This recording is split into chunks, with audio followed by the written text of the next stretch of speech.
বিগত সময়ে বছরের পর বছর একদল শাসন করেছে, আগামীতে বছরের পর বছর অন্য কেউ একদলীয় শাসন ব্যবস্থা কায়েম করার মধ্য দিয়ে বাংলার সম্পদ লুটপাট করবে, মানুষের রাজনৈতিক অধিকার তারা খর্ব করবে।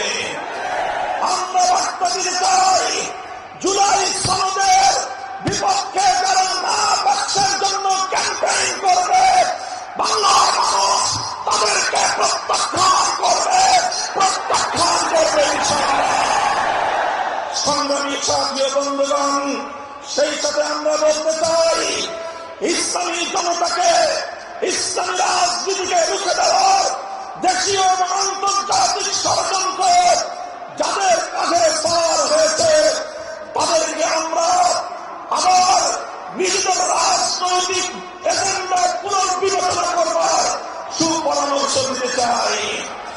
আমরা ইনশাআল্লাহ সমমনা ইসলামী দলগুলো ঐক্যবদ্ধ হয়ে বাংলার ধর্ম বর্ণ নির্বিশেষে প্রতিটি মানুষের কাছ থেকে গোটা বাংলাদেশ সফর করে যে ভালোবাসা, যে অভূতপূর্ব সমর্থন আমরা প্রত্যক্ষ করেছি, বাংলাদেশ বিরোধী শক্তিরা মাথা খারাপ হয়ে গিয়েছে।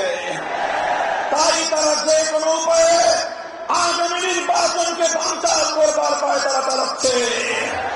পরাজিত ফ্যাসিবাদের সঙ্গে আঘাত করে কেউ যদি আগামী নির্বাচন বানচাল করবার অথবা বাংলাদেশের বিরুদ্ধে ষড়যন্ত্র করবার অপচেষ্টা চালায়, রাজপথে মোকাবেলা করতে হবে। এই বাংলাদেশ আর কোনদিন ফ্যাসিবাদ ফিরে আসবে না ইনশাআল্লাহ। আগামীর বাংলাদেশ ইসলামের বাংলাদেশ, আগামীর বাংলাদেশ মেহনতি মানুষের বাংলাদেশ, আগামীর বাংলাদেশ ধর্ম বর্ণ নির্বিশেষে প্রতিটি মানুষের অধিকারের বাংলাদেশ ইনশাআল্লাহ। আমরা বিশ্বাস করি যে বৈষম্য বিরোধী আন্দোলনের মধ্য দিয়ে বৈষম্যহীন বাংলাদেশ গড়বার যে অভিপ্রায় দিয়ে জুলাই যুদ্ধের রক্ত দিয়েছে, শাপলা যুদ্ধের রক্ত দিয়েছে, সে বৈষম্যহীন ইনসাফপূর্ণ বাংলাদেশ করতে চাইলে আল কোরআনের বাংলাদেশ করতে হবে, ইসলামের বাংলাদেশ করতে হবে। সেই বাংলাদেশ গড়বার জন্য হাতে হাত রেখে ইস্পাত কঠিন ঐক্য করে তুলে সকল বিভেদকে দু পায়ে ধরে ঐক্যের প্রাচীর তৈরি করে ইসলামী শক্তিকে ক্ষমতায় নেওয়ার জন্য আপনারা কারা কারা ঐক্যবদ্ধ করে কাজ করতে প্রস্তুত। ইনশাআল্লাহ নাসরুম মিনাল্লাহি ওয়া ফাতহুন করিম। আল্লাহ আমাদেরকে বিজয় দান করবেন। তাই আজ যখন জুলাই বিপ্লবের মধ্য দিয়ে ফ্যাসিবাদী শক্তি বিতাড়িত হয়েছে, বাংলাদেশ বিরোধী বিদেশি আধিপত্যবাদী শক্তি তারা আবার বাংলাদেশে নতুন আরেক শক্তির ঘাড়ে সওয়ার হওয়ার প্রচেষ্টা চালাচ্ছে।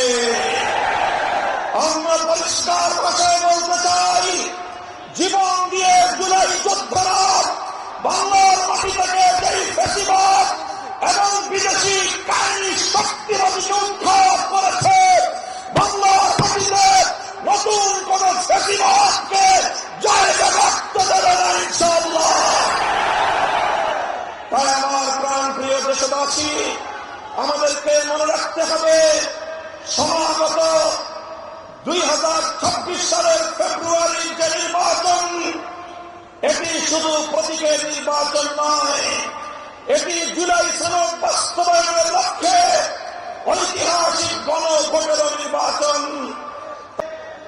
বিদেশি আধিপত্যবাদী শক্তির বাংলাদেশি ক্রীড়াবিদদের হাতে ইসলামী আন্দোলনের নেতৃবৃন্দ নিগৃহীত হয়েছে, কারানির্যাতিত হয়েছে, ফাঁসি কাষ্ট বরণ করেছে, জেল জুলুম হুলিয়া বরদাস্ত করেছে, রক্ত দিয়েছে, জীবন দিয়েছে, অন্যায়ের সামনে জুলুমের সামনে মাথা নত করে না। তাই আজ দলের নেতা কর্মী আপনারা প্রতি ঘরে ঘরে, প্রতি জনে জনে নিজেদের দলীয় প্রতীকের প্রচারণার পাশাপাশি